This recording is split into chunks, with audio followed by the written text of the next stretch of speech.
سر حق النبي، لكن وش ائتمنه عليه الرسول ما تدرون؟ ائتمنه على أحاديث الفتنة، كل شيء بيصير في الأرض علم بحذيفة. قال يا حذيفة اسمع مني، وإذا مت قل ذلك للناس.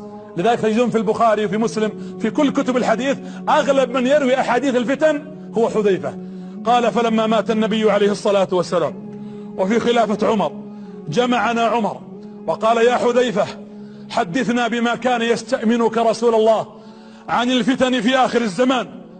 يقول فقلت له فتنة الرجل في بيته، فتنة الرجل في أهله، عندنا فتن تفتنك حرمتك، يفتنك ولدك، يفتنك المال والبنون، وذكر الله إنما أموالكم وأولادكم فتنة.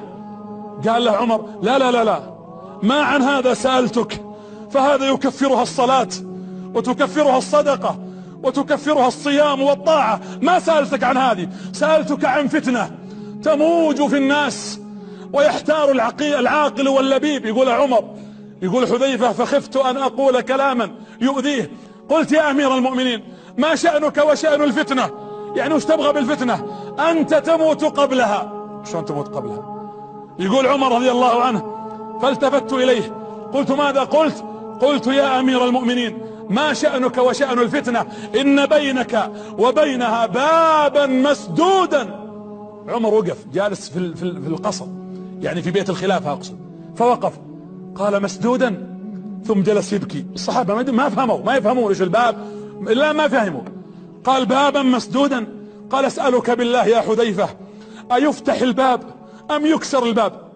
قال يكسر يا أمير المؤمنين. قال إنا لله وإنا إليه راجعون، إنا لله وإنا إليه راجعون. وقام يبكي وترك الناس. قالوا الناس يا حذيفة وش الباب وش الفتن؟ احنا ما فهمنا شيء.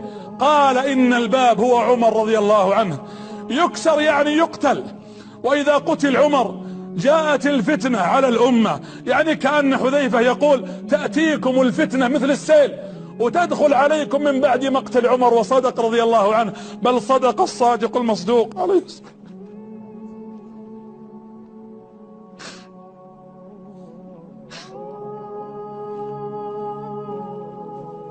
فيكسر الباب بموت عمر رضي الله عنه وارضاه، وتكون هذه الساعة.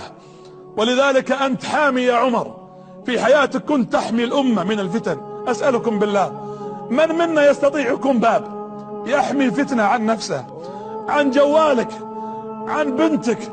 أقول للشباب اللي يعاكسون البنات اتق الله في ابنة رباها أبوها 20 سنة وأكثر من ذلك عفة وطهرا،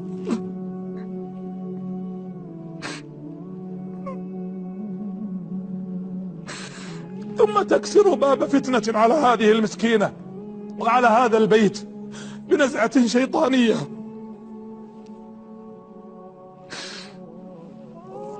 وشهوة حيوانية لا تعرف فيها قدرا لا لله ولا لكتابه ولا لرسوله، ولا بعد ذلك إلى إيمان ولا نخوة ولا مروءة. فإنا لله وإنا إليه راجعون. عمر رضي الله عنه هو الذي يكون بابا لهذه الأمة، فرضي الله عن عمر ورحمه وجمعنا به في جنات النعيم. يذكر أن امرأة تقول لما مات عمر خرجت تسير في السكك، قالت وعمراه، تقصد يعني حسافة وحسرة على عمر. قال لها الناس لا تذكري عمر بهذا. قالت والله كسر الباب بيننا وبين الفتن، كسر الباب بيننا وبين الفتن.